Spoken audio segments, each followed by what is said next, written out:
Aula 14. Os sinais do parto.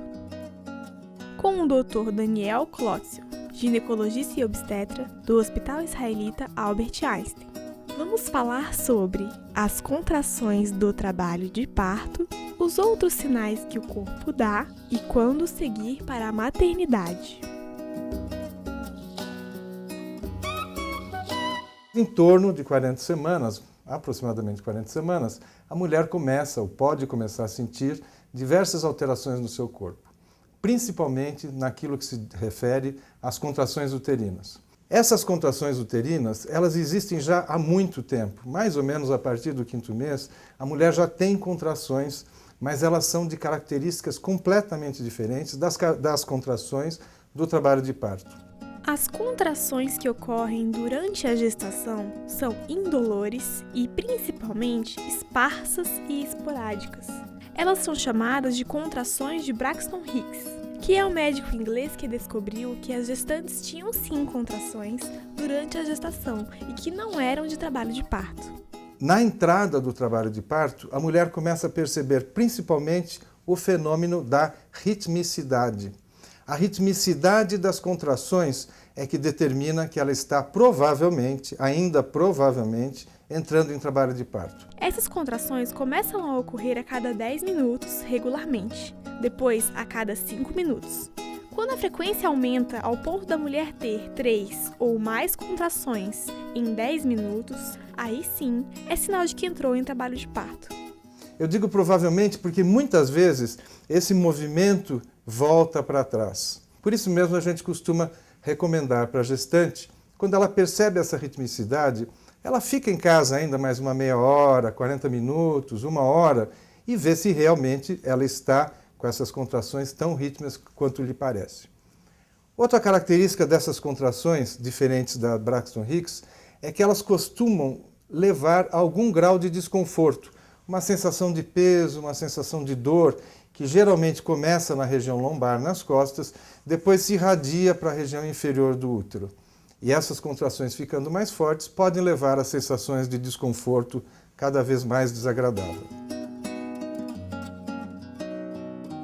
Outra coisa que pode acontecer, mostrando que está na hora do bebê nascer, é a rotura da bolsa. A bolsa das águas que envolve o bebê dentro do útero durante toda a gestação pode se romper, dando então saída a uma quantidade de líquido que a mulher pode perceber nitidamente como sendo a rotura da bolsa.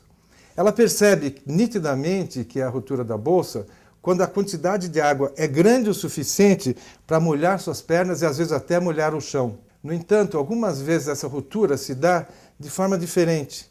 Uma rotura pequenininha, que ela começa a notar a calcinha meio úmida, pode até escorrer um pouquinho pela perna. É um líquido não totalmente translúcido como água, mas é mais parecido com água de coco, meio opaco. Ele pode ter um odor bem característico, e quando tem esse odor característico é fácil de identificar, que é um cheiro de cândida ou de líquido seminal. No fim da gravidez é muito comum também a mulher ter corrimentos, às vezes numa quantidade bastante grande, uma secreção absolutamente normal, de final de gestação, que aliás ela tem durante toda a gravidez, mas se acentua mais no fim. Então pode ser também perda de corrimento que está ocorrendo. Outra coisa que pode ocorrer, que pode levar à confusão, é a saída de pequenas ou até médias quantidades de urina involuntariamente. E a mulher às vezes absolutamente não percebe que aquilo era urina saindo. Outra coisa que pode acontecer, mas que isso não é um determinante do trabalho de parto, é a saída do muco, também chamado tampão mucoso, ou também chamado de sinal de parto. Eu não gosto de chamar isso de sinal de parto, porque muito frequentemente isso ocorre dias ou até semanas antes do trabalho de parto. Então é um sinal secundário e de pouca importância. Bom, o que fazer nessas circunstâncias? O mais interessante nessa altura é organizar suas coisas, aliás, parte delas já deve estar organizada, e se dirigir à maternidade. Não é infrequente essas idas à maternidade resultarem em frustração. Eu sempre costumo contar uma história, uma enfermeira que trabalha na nossa equipe, no 3º filho dela, ela foi 3 vezes para a maternidade em falso trabalho de parto. Ela, enfermeira, mãe experiente. Então, qualquer mulher não tem obrigação nenhuma de saber precisamente o momento que está em trabalho de parto. E quanto dura o trabalho de parto? Normalmente, quando é a primeira gestação, ainda ela tem umas 12 horas pela frente de trabalho de parto. Se já é a segunda ou terceira gestação, geralmente ela tem umas 6 ou 8 horas do início do trabalho de parto até o nascimento do seu bebê.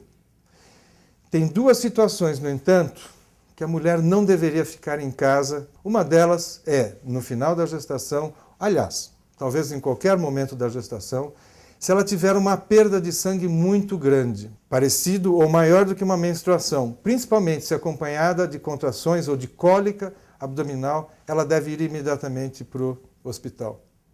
Outra situação onde ela deve ir imediatamente para o hospital é se na rotura da bolsa ela percebeu que, junto com o líquido, ou em vez do líquido claro que ela esperava perceber, saiu uma quantidade grande de um líquido esverdeado, semelhante à sopa de ervilha. Esse líquido é o líquido que está tingido pelo mecônio, as fezes do bebê, e pode talvez significar que o bebê está passando por um regime de baixa oxigenação ou que passou por um regime de baixa oxigenação. Então, a mulher e o bebê têm que ser examinados o mais prontamente possível.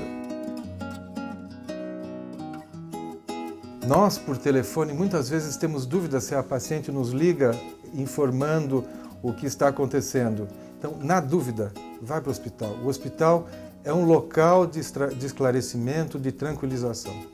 E com certeza seu parto vai ser muito bom, muita tranquilidade na hora, que é um momento especial. Na próxima aula falaremos sobre os exames que são feitos no seu bebê ainda dentro da sala de parto.